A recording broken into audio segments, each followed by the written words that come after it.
飞碟光速飞行的时候，人是无法驾驶的，需要预先设定驾驶程序，利用计算机程序来驾驶。要设计这个驾驶程序，需要先用人工场扫描地球的坐标和它们星球之间的距离，以及和外星球之间的相对运动情况，通过控制时间长短来决定飞碟飞行距离的长短。外星人是这样驾驶飞碟驶向地球的。这个说起被外星人绑架，很多人都觉得距离我们很遥远。其实我们国内就有这么一个人，他不仅被外星人绑架，而且去外星球生活了1个月。那咱们今天就开始讲解这个叫张祥前的故事。首先，温馨提示一下大家，本视频涉及宇宙的终极奥秘，解释时间空间的秘密，解释特异功能，解释生死，解释了灵性意识，解释如何长生不老，解释如何 UFO 的秘密，解释了超光速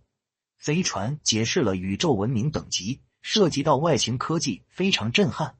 同时，本内容未经科学验证，请广大粉丝朋友理性阅读，当故事听即可。接下来我们说说故事背景。我们今天讲的主人公叫张祥前，安徽庐江县人，初中文化水平，是一个地地道道的农民。1985年19岁的老张被外星人带走，并在外星球待了30天。那我们为什么要讲他的故事呢？一，他是唯一一个访问外星球并带回外星科技的中国人。二，直到我做这个视频的时候，老张还在研发自己从外星带回来的科研成果，并取得了很大的成功，而且还获得部分专利。至此，老张已经研究了39年。三，老张带回来的内容很专业，完全不是一个农民能想到的。那么接下来我们以问答的形式梳理一下老张与外星人的故事。首先，第一个问题，张祥前是怎么被外星人带走的？这里回答一下，1985年的某一天夜晚，张祥前正在睡觉，有几个外星人穿墙而入，把他带走。这些外星人可以随意变化形态，就像金属液体一样。老张也是被这些人带着穿墙而出，然后瞬间进入飞船内部。这里解读一下，看完全文我才知道，其实这里从墙里出现的人并不是外星人，而是外星人制作的高科技机器人，由金属液体组成。那么第二个问题，宇宙中到底有没有上帝、佛、神仙？回答，在我们地球上有一部分人坚决地相信佛、神仙、上帝的存在，他们是虔诚的教徒。而外星人告诉他，所谓的佛道、神仙、上帝殊途同归，本质上只是许多人共同创造的一组信息。你不能把佛、神仙、上帝看成是某一个人，也不能看成是物体，应该看成是一组信息。好，接着看下一个问题，宗教是怎么产生的？回答，在原始社会里，人在雷电、暴雨、洪水、狂风、火山、地震、猛兽、瘟疫、疾病等自然灾害的巨大威力面前，在自己变幻莫测的生老病死面前，加上同类人残酷的奴役、攻击、杀戮，感到自己太弱小，无法掌握自己的命运，时刻感到恐惧、无助。这个时候需要虚构一个万能的神来保佑自己、安慰自己，这样宗教便产生了。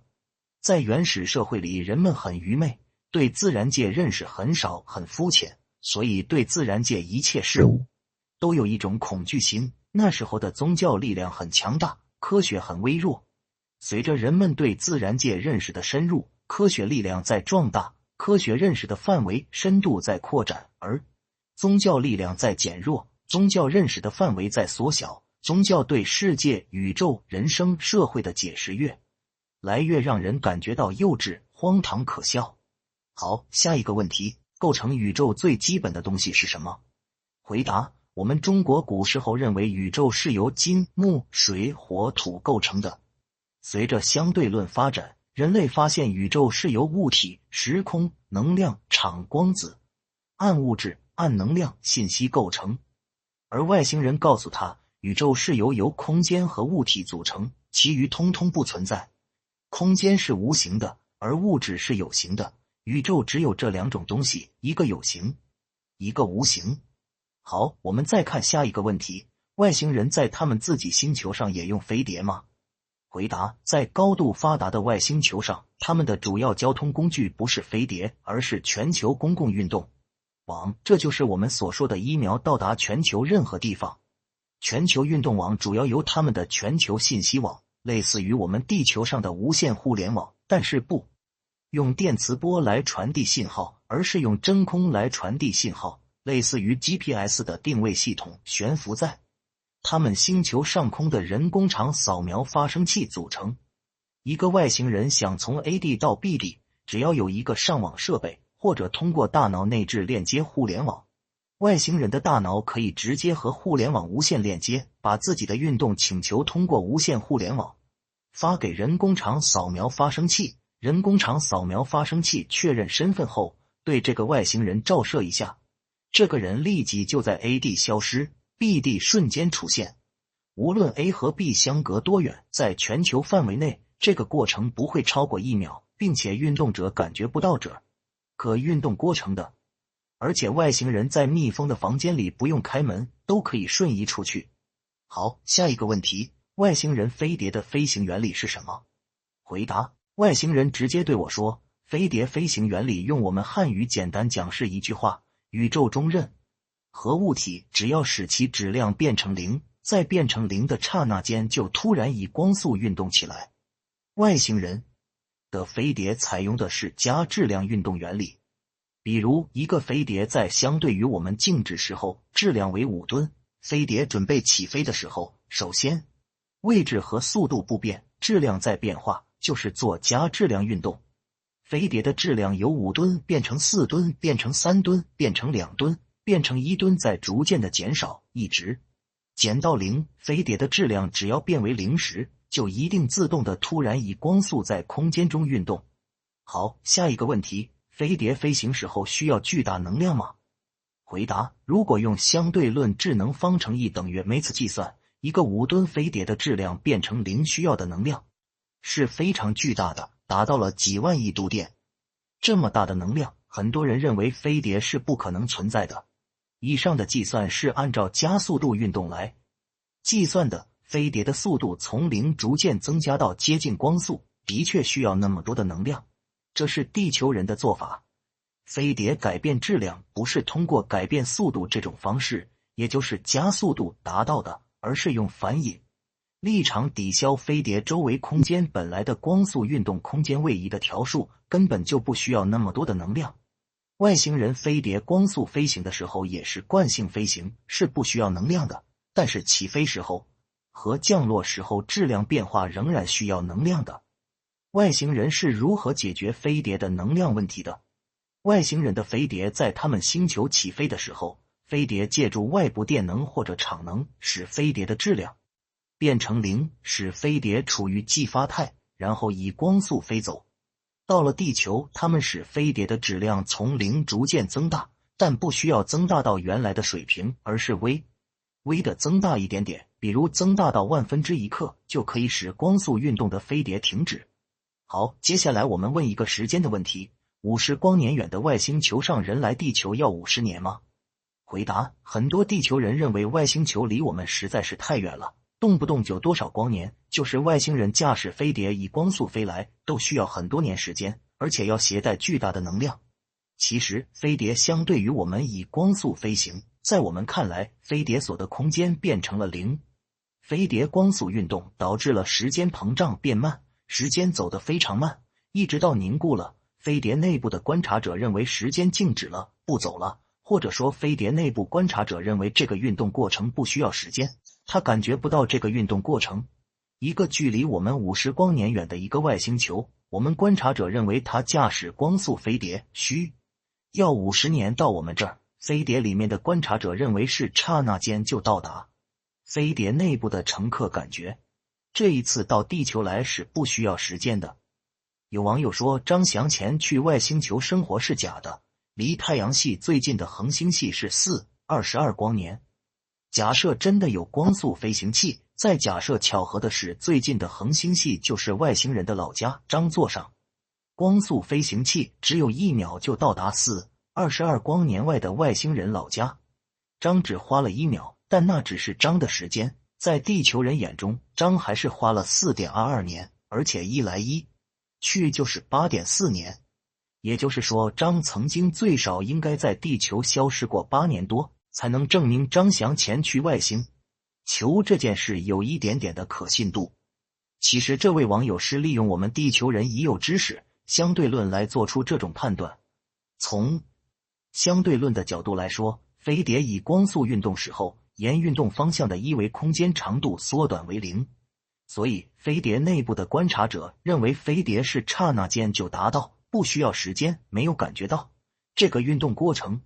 我们地球上的人和外星球上的人都认为这个飞碟从他们星球上起飞到地球，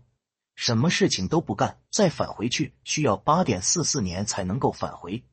但这不是外星人飞碟的真实情况，真实情况是还要考虑离我们 4.22 光年远的外星球，和我们地球之间时间流逝快慢是非一样。我们地球上和外星球时间流逝的快慢如果不一样，能够形成了一个时间差。这个在外星球上他们叫做时间视差效应。由于外星球和地球之间的时间视差是天然形成的，所以又叫天然时间视差。相应的又有人工时间视差。外星人是可以人工制造时间视差。外星人一种时空冰箱，里面和外面的温度是一样的，把一个雪糕放进去，里面过了1秒，外面已经过1年。他们是用这种方法来保鲜的。反过来，里面过1年，外面过1秒，也可以。这种时空冰箱正是用了时间视差效应。我们地球上和外星球时间流逝的快慢如果不一样，能够形成了一个时间差。这个在外星球上他们叫做时间视差效应。由于外星球和地球之间的时间视差是天然形成的，所以又叫天然时间视差。相应的又有人工时间视差。外星人是可以人工制造时间时差。外星人一种时空冰箱，里面和外面的温度是一样的，把一个雪糕放进去，里面过了1秒，外面已经过1年。他们是用这种方法来保鲜的。反过来，里面过1年，外面过1秒，也可以。这种时空冰箱正是用了时间视差效应。所以外星人来地球可以是瞬间时间，可以做到，地球人也这么认为。好，我们接下来看下一个问题，外星人用什么测量他们星球和地球的距离和位置？回答：地球人是用激光测量星球间距离，比如测量与月球或者火星都是用激光，但是这种测量方法有能量损耗，并不准确。而外星人是通过人工场来测量的，人工场扫描就是人工操纵空间，空间与物质不同，它是虚无的，没有电荷，没有质量，所以也就不会受相对论的光速不变和光速最大的限制，可以超光速的发射接受信息，人工场可以实现超光速的通讯。通俗点讲，外星人是用空间来测量距离的。那外星人在他们星球上用什么和星际飞行的飞碟通讯？回答：我们地球上开着汽车，用光速电磁波通讯，不觉得有什么问题。外星人飞碟可以光速飞行，如果一个飞碟以光速在空间中飞行，外星人用光速的电磁波来通讯，可以追上飞碟吗？那岂不是笑话？外星人正是利用人工场扫描超光速来和飞碟来通讯。人工场扫描的速度理论上可以趋于无穷大，类似于量子纠缠的速度。那飞碟如何驾驶？回答：飞碟光速飞行的时候，人是无法驾驶的，需要预先设定驾驶程序，利用计算机程序来驾驶。要设计这个驾驶程序，需要先用人工场扫描地球的坐标和它们星球之间的距离，以及和外星球之间的相对运动情况，通过控制时间长短来决定飞碟飞行距离的长短。外星人是这样驾驶飞碟驶向地球的。这个测量如果不准确，飞碟可能一头扎到地球里，不但飞碟要出大事故，飞碟击毁人亡，还可能给地球造成灾难。不过这个测量控制的精度，空间长度大约精确到 0.01 米，相对应的时间精度是30.01秒。这个事情在外星人那里，利用人工场扫描是可以很轻松搞定的。好，下一个问题，飞碟的动力部分在哪儿？回答：飞碟四周薄薄的边缘部分就是飞碟的动力所在，里面是带电粒子留在高速的环绕运动，类似于地球上的粒子加速器。当然，它们的动力和我们的飞机截然不同，它们的动力是利用变化电磁场产生反引力场，使飞碟的质量发生变化，可以使飞碟的质量变成零。飞碟在准激发状态中质量为零，和别的物体碰撞力接近于零，摩擦力接近于零，从而也不产生过高温度。好，接下来我们换一个话题，如何理解穿墙术？回答：在印度69岁的印度教圣人瑜伽师克沙里拉瓦尔同意当着一群科学家和新闻记者的面，表演他的短途飞行和穿墙能力。为了记录穿墙的全过程，科学院技术人员在墙外，在每道墙中间和密室里都安装了最先进的高速摄影机。这个圣人在穿墙之前，在离墙外10米的距离打坐入定，开始发功，使自己进入一个恍惚状态，然后飞穿2道钢筋水泥围墙，一点事都没有。但在穿越第3道墙时，意外的事情发生了。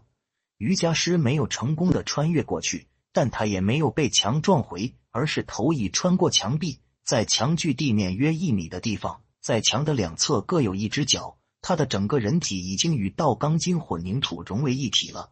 淹没在水泥墙中。他的身体不是独立的存在在水泥和沙子里，而是充分的和沙子、水泥融合在一起。他身体至今还嵌合在那墙中，这道有着瑜伽师克沙里拉瓦尔头脚的水泥墙至今还保留着，供人们凭吊。现场有200名科学家、研究员和新闻记者，都鸦雀无声。现场出现了意外，而他们却无能为力。这个穿墙到底是什么原理啊？其实我们地球上的相对论已经给出了理论根据，只是大家没有注意而已。相对论认为，物体相对于我们观察者以光速运动的时候，这个物体沿运动方向所在的空间长度在我们观察者看来为0，这个物体沿运动方向长度也为0。我们知道任何物体具有体积，体积是长度乘以高度和宽度，长度为0的话，这个体积一定为0。这样说来，存在于空间中的物体在某些情况下有可能不占用空间。个物体既然不占用空间，体积为0，当然就可以穿墙而过了，并且这个物体和墙肯定都是完好无损的。还有，相对论告诉我们，物体要以光速运动才可以达到物体所在的空间长度为0的现象。从外星人那里我了解到，宇宙中任何一个物体周围空间相对于我们观察者都以光速以物体为中心向四周发散运动，这个就是物体具有质量电荷的本质原因。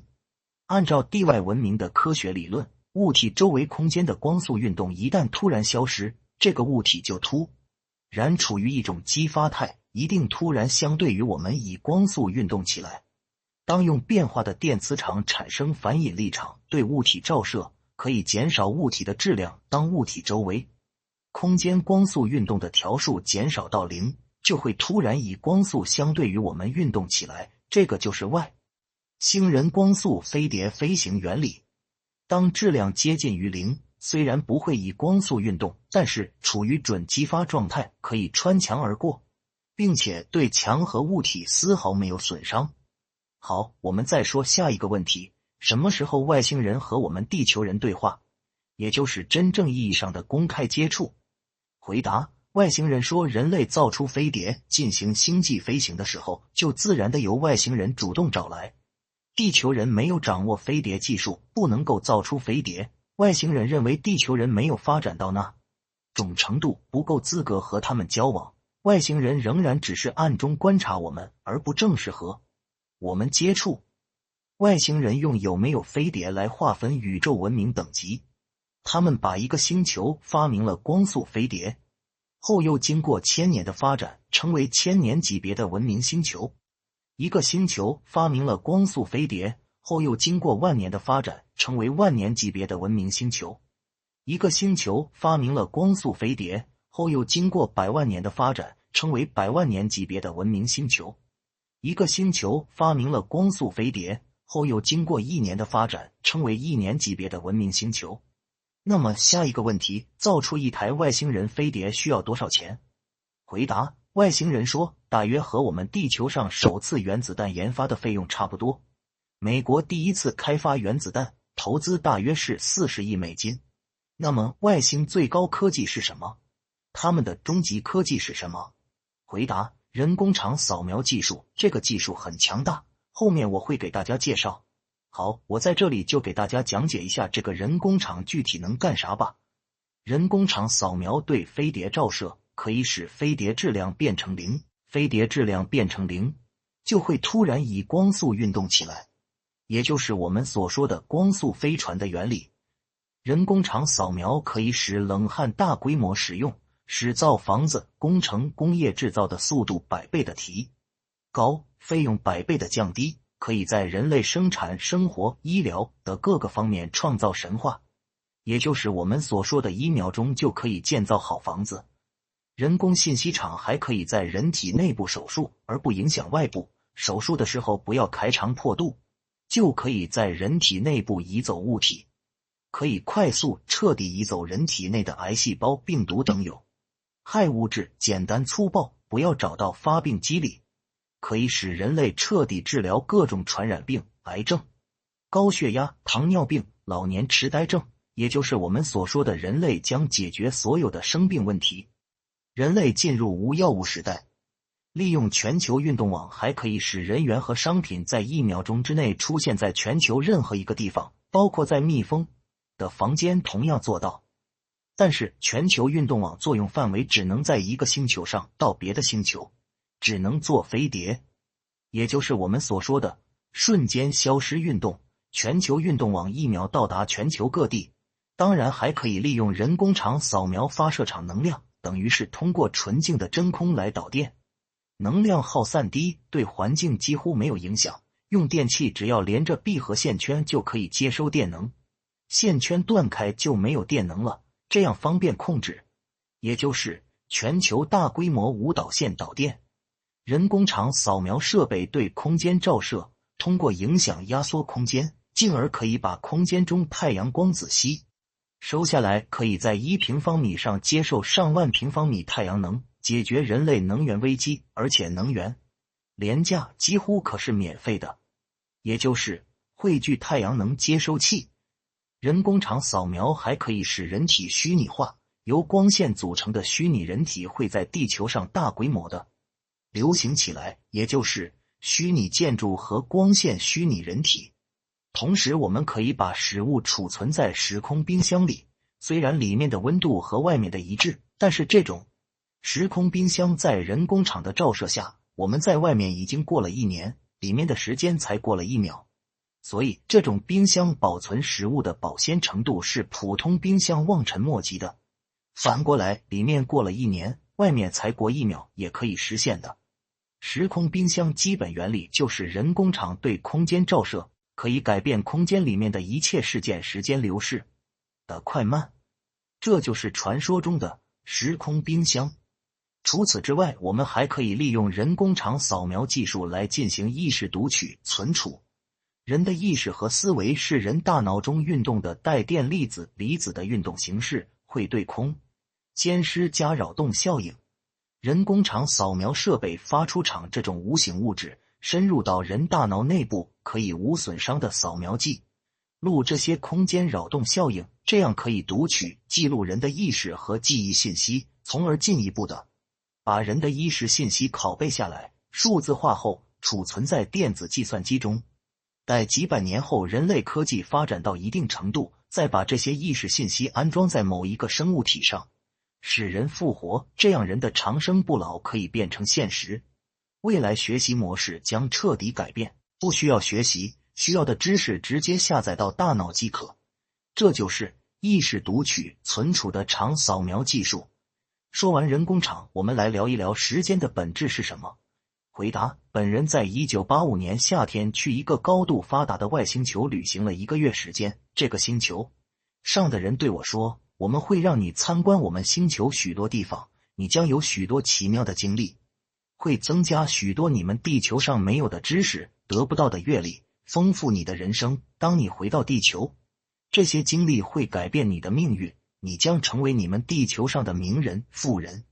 你将成为改变你们地球命运的关键人物。未来会有许多人崇拜你，一直到你们的地球人在宇宙中消失之前，都会有无数人一直记住你的名字，因为在你们地球上，你将是第一个知道时间秘密的人。在宇宙中有许多高度发达的文明星球，无论是在哪一个星球上，第一个知道时间本质秘密的人，是所有科学家中真正的王者，都会被当作神来崇拜，一直到他们的文明从他们的星球上消失的那一天，都不会被人忘记。统一场论中给时间下一个严格的物理定义，宇宙中任何物体，包括我们观察者的身体，相对于我们观察者静止的时候，周围空间都以物体为中心，以圆柱状螺旋式，以矢量光速向四周发散运动。空间这种运动给我们观察者的感觉就是时间。好，接下来再回答一下大家关于未来、关于预言的问题。回答：世界上有很多预言家，他们能够准确预言未来发生的事情。那么未来是确定的吗？外星人有一个定理，宇宙里任意一处空间隐含了整个宇宙今天、昨天、以后所有的信息。宇宙任意一处空间虽然可以存储整个宇宙所有的信息，但是一般人却没有能力完整的去捕捉这些信息。空间储存、传播信息不受时间、空间的限制，但是却受到结构和层次的制约。外星人用他们先进的数学工具，大规模的研究空间里隐藏的信息，他们可以比较准确的去预言未来。我们地球人认为预言未来是迷信，而他们把预言未来当作是一门学科。有的预言家很准确，有的不准确，是什么原因呢？因为这些人都可以捕捉到空间与某件事的信息，以影像的方式呈现，但是并不完整，所以预言往往结合这些人的主观判断。例如推背图中讲未来小孩坐在镜子前就知道天下事，就是说我们现在坐在电脑前就知道天下新闻。古人不知道电脑怎么叫，跟镜子一样，所以叫镜子。其实未来的信息不是绝对的，出现只是概率的大小。好了，我们接下来聊聊悬浮术，揭秘一下人体漂浮之谜。回答：有关人体漂浮升空，早在本世纪初就有人看到。1910年，英国著名的探险家彼得·亚巴尔到缅甸北部丛林考察探险，在一座边远山区的大寺院里认识了一位修行老僧。这位老僧每天早晨在寺院门前静坐10多分钟，然后盘坐的身体慢慢升空，在深山的丛林上空飘一圈，才慢慢地落到地上。人体任何一个细微的活动都可以说与生物电有关，如在神经系统中，兴奋就是由电信号的形式在传递。统一场论指出，变化的电磁场可以产生反引力场，不是反重力，而反引力场可以减少物体的质量，可以一直减到0。人身体中的神经就像电路中的电线，通电线路中流动的电流是由线路中的带负电的自由电子构成的。正常情况下，人体内的正离子所产生的左旋电磁场是乱七八糟的，对外产生不了什么质量减少的效应。有些人通过锻炼把这个左旋电磁场提纯，从而产生了宏观上的减质量效应。普通人可能也具有一点点这样的能力，至于常年修炼的人，他们的能力强，能够达到某种程度，普通人无法达到那种程度而已。那人的意识又是什么？回答：人的思想意识是人大脑中带电粒子、离子的运动形式。意识不是一个具体的物体，也不是物体的一部分，是物体的运动形式。本质上属于信息，因为信息的本质就是物质的运动形式。一个人区别于另一个人，关键的是思想意识的不同，而不只是人身体的差异。人的核心是思想意识，人的身体只是人思想意识的一个载体，身体的差异是无关紧要的。现代科学研究发现，一个成年人的大脑意识信息量大约为8000亿个 GB， 相当于100亿部内存为80 GB 智能手机的内存。那人的灵魂又是什么？回答：人的灵魂是真实存在的，属于人的思想意识其中的一种。思想意识包含了灵魂，灵魂也是一种运动形式，本质上也属于信息，同样是人大脑中带电粒子和离子运动造成的。一个人的思想意识与另一个人的思想意识的区别，关键的是其中1/5核心部分，也就是灵魂的不同。灵魂大约占意识的1/5，按推算，一个人灵魂的信息量大约是1600亿 GB 左右。既然有灵魂，有意识，那么生命轮回真的存在吗？回答：人的思想意识是大脑中带电粒子、带电离子的运动形式，人的核心就是思想意识和灵魂，就是一种运动形式。大脑中带电粒子可以对周围空间产生扰动，使周围空间波动起来，所以人意识和灵魂还可以在空间中保存起来。另外，宇宙空间不断的运动变化，而且是无限的持续下去，可以把任意一个人的意识和灵魂的运动形式给反复的无限次表现出来，所以人的意识和灵魂可以在宇宙中反复的出现。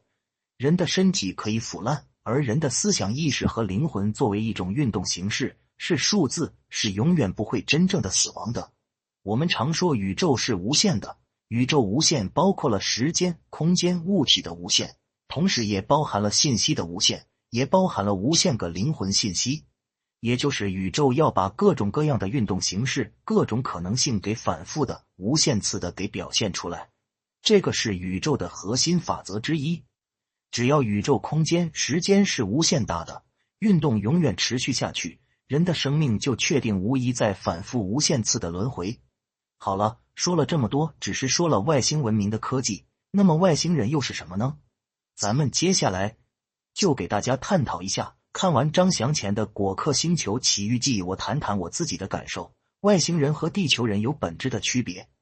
他们身高普遍在1米多高，因为他们星球重力比地球大，个子低也比较正常。每个人长得就像卡通人物似的，其实他们已经可以实现制造真正的人，所以他们的身体基本都是人工制作的，可以根据自己的要求制定自己的外在形象，所以每个人看起来都很完美。